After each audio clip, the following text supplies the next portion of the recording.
Bom dia, ouvintes da Rádio Assunção Cearense. Bom dia, internautas do blog do Edson Silva. Estamos começando agora o nosso programa, o blog do Edson Silva, na Rádio Assunção Cearense. Deputados estaduais cearenses e até federais fizeram o maior escarcéu quando a ANEEL, a Agência Nacional de Energia Elétrica, autorizou um aumento considerável, realmente absurdo, nas contas de luz do estado do Ceará. Foi uma forte gritaria que motivou a iniciativa do deputado federal Danilo Forte de apresentar um projeto de lei complementar aprovado às pressas no Congresso Nacional, reduzindo a cobrança do ICMS, o Imposto sobre Circulação de Mercadorias e Serviços, que é cobrado pelos estados e aqui se cobrava nas contas de energia, comunicações e combustíveis.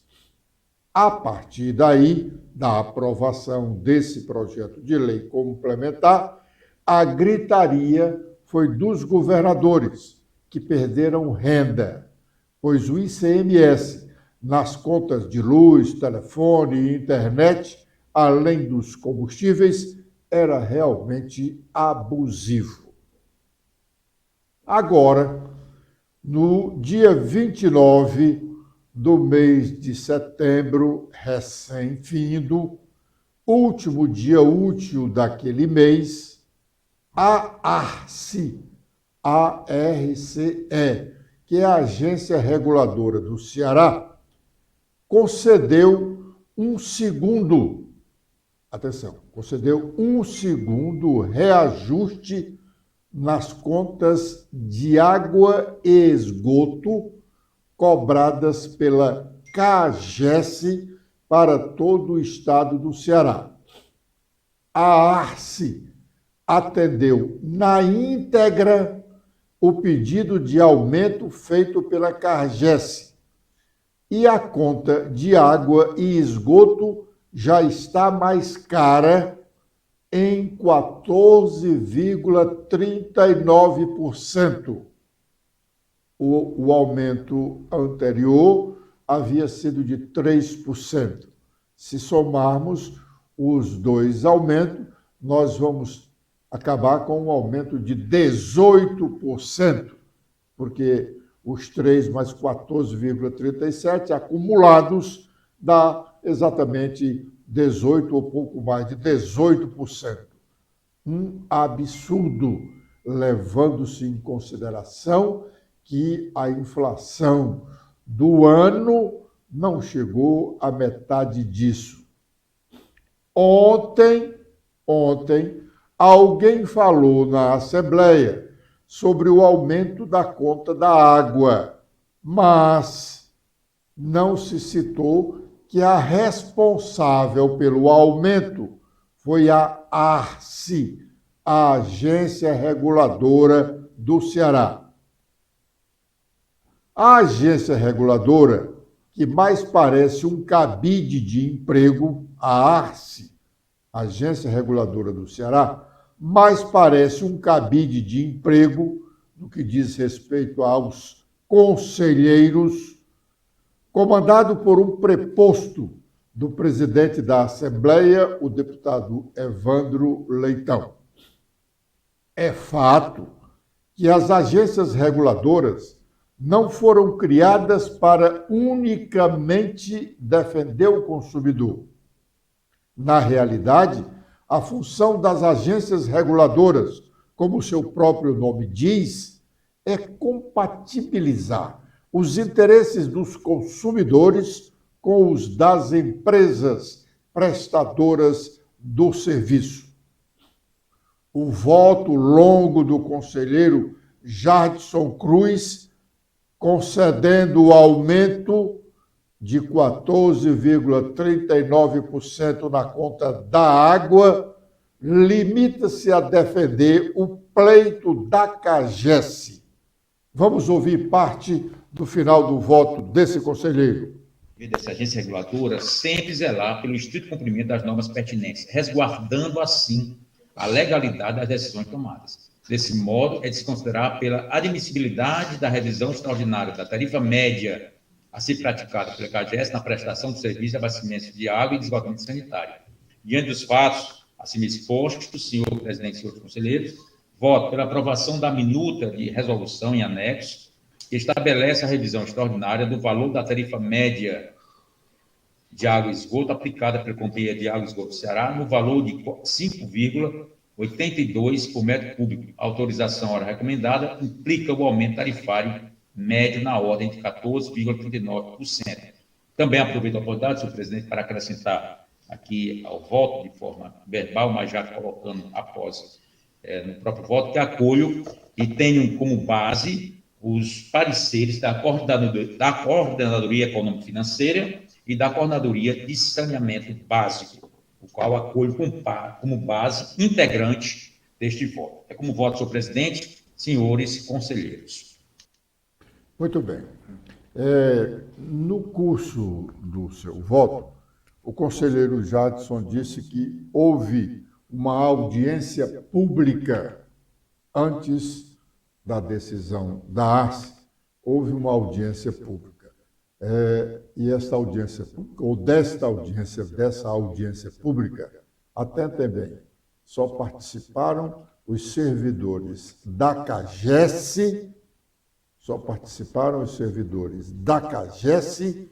e da ARCE. Foi uma audiência pública secreta, né? Porque só para os servidores da CAGES que, naturalmente, não iam se opor, porque uma das alegações era melhorar a remuneração do pessoal da CAGES.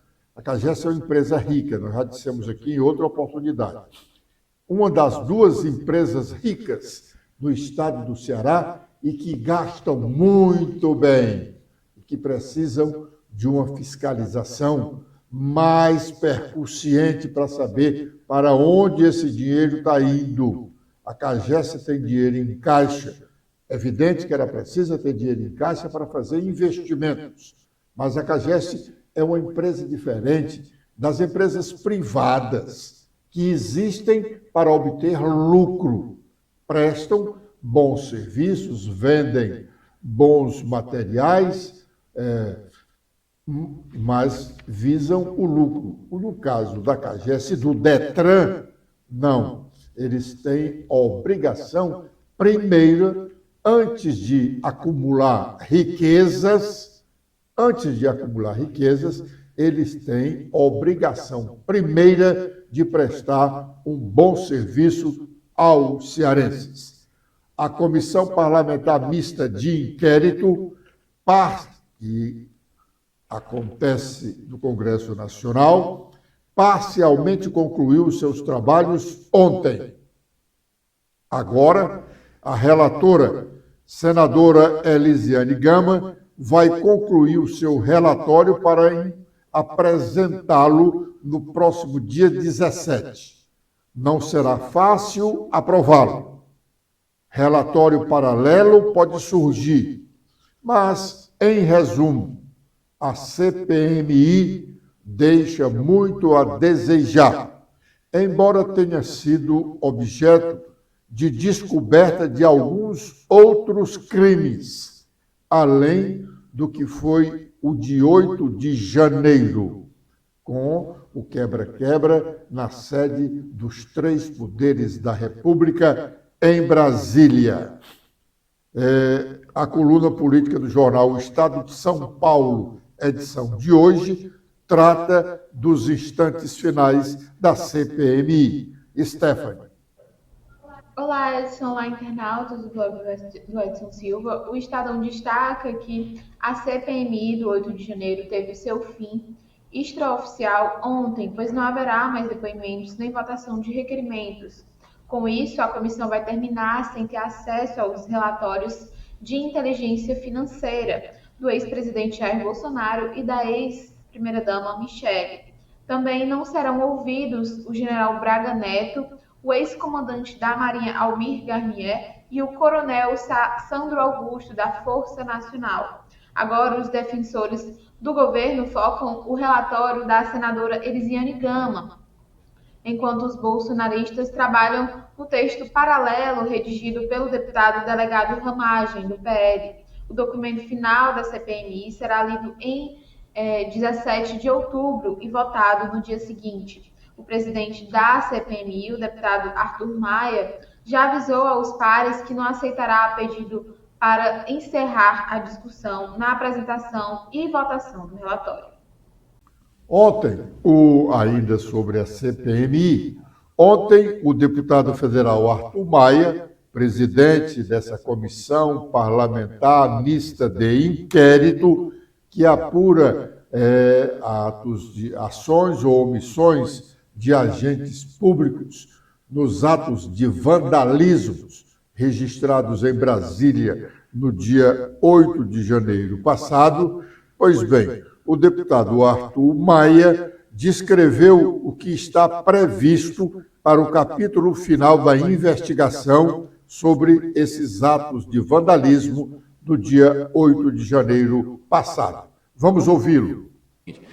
A gente faz, para não ficar essa discussão aqui em suspenso, etc., a gente pode combinar que faremos, então, a leitura do relatório na terça, né?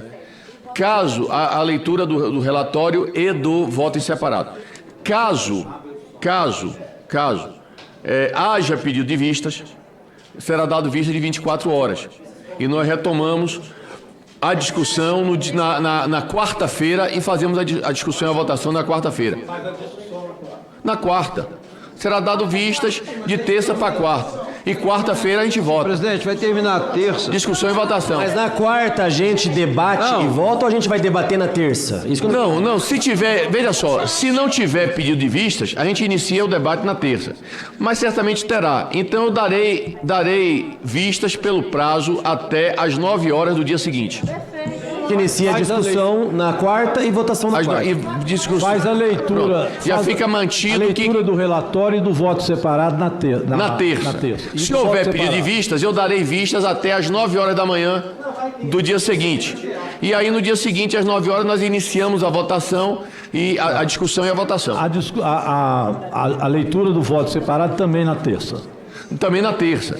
E na quarta, caso haja pedido de vista, que certamente haverá, nós reiniciamos, nós daremos vistas até às 9 horas da manhã do dia seguinte, onde faremos a discussão e a votação, então, dia 18. Bom, aí nós ouvimos o presidente da Comissão Parlamentar Mista de Inquérito, o deputado federal Arthur Maia. Vamos ver o que é que vai dar na próxima semana com essa apresentação desse ou desses relatórios. Agora é o momento de sabermos quais as nossas manchetes. Letícia. Olá, Edson. Olá a todos que acompanham o nosso programa desta quarta-feira. Com as atualizações feitas no nosso blog, temos sobre a destituição de Cid Gomes da presidência do PDT, que é levada à tribuna da Assembleia Legislativa aqui do estado do Ceará. Deputado lembrou que o PDT é o partido com maior densidade no estado, com maior número de prefeitos, vereadores, deputados estaduais e federais. E além do senador Cid Gomes, que, em suas palavras, é o principal líder da agremiação aqui no estado do Ceará. Temos que Lia Gomes, também deputada aqui da Leste, chama André Figueiredo de ditador e defende que o partido esteja na base do governador Eumano de Freitas. Apesar de seu depoimento alinhado a Cid Gomes, Lia afirmou ter convivido bem com os irmãos Cid e o ex-presidenciável Ciro Gomes, que buscando separar a vida familiar da partidária, embora seja complicado, embora haja divergências profundas que têm sido expostas por Ciro e Cid. Eu não participo dessa cisão, explicou a deputada. Fernando Santana chama a Enel de caloteira e anuncia visitas a outros estados brasileiros para investigar a empresa. Ainda de acordo com ele, a empresa se comprometeu a fazer investimentos da ordem de 6 milhões de reais para a melhoria de serviços. No entanto, ele avaliou a proposta como conversa fiada, uma vez que o lucro da empresa seria mais de 630 milhões de reais. Na última segunda haverá oitiva. Na próxima segunda-feira haverá oitiva da CPI da Enel com o Sindireletro e na terça-feira, no dia 10 de outubro, com membros da APRESE.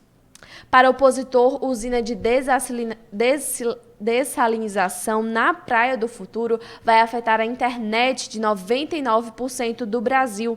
O deputado Sargento Reginaldo acredita que o assunto é delicado e pode afetar a internet. Ainda de acordo com ele, a água ficaria mais cara após a instalação dessa usina e que todo o estado pagaria pelo consumo de apenas 30% da população de Fortaleza. Agora, com os destaques nacionais, iniciando pelo Estadão, temos que Lula atuou em operação para banco emprestar cerca de $1 bilhão à Argentina e barrar avanço de Javier Milei, que é um membro da Câmara da Argentina. O presidente pediu a Simone Tebet para autorizar o financiamento do Banco de Desenvolvimento da América Latina e, com o dinheiro, o ministro Sérgio Massa, candidato à Casa Rosada, conseguiu um novo acordo para liberar recursos do FMI. Com os destaques do Globo, temos que a Polícia Federal avança em evidências sobre a ação infiltrada de Kids Pretos, tropa de elite do Exército, no dia 8 de janeiro. Vândalos depõem indicam presença de militares em pontos estratégicos na Praça dos Três Poderes. E com as últimas da Folha de São Paulo, temos em principal destaque sobre Nobel da Química 2023, que vai para pontos quânticos, hoje usados em TVs e iluminárias. E sobre o Vaticano, sínodo testa legado do Papa e pode abrir espaço para mulheres na Igreja Católica. Muito bem.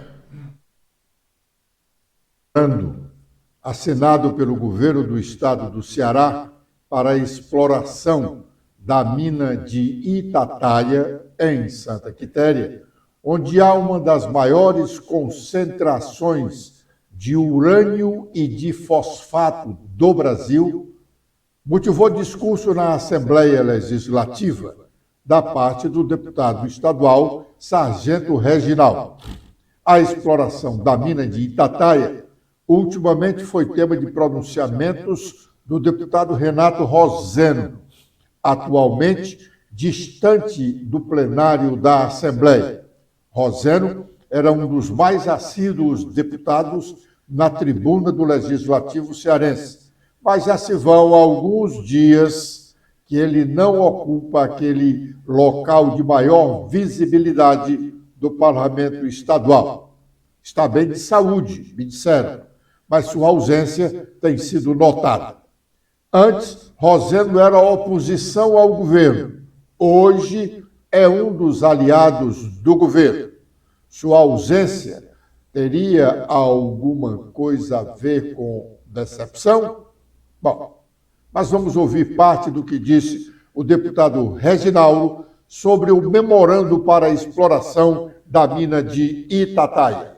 Caso, enquanto deputado, ele era contra a extração de minérios de urânio em Santa Quitéria. Ele era contra, para fazer aquela agenda da esquerda, né? Ambientalista e tal, foi contra. Pasmem, está na matéria do jornal O Povo.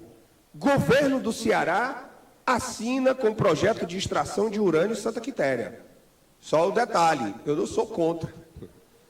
Eu estou só achando estranho, porque a matéria do jornal O Povo diz o seguinte: a publicação do memorando de entendimento para desenvolver o projeto Santa Quitéria ficou apenas no Diário Oficial do Estado e não foi publicizado, como outros acordos firmados com empresas.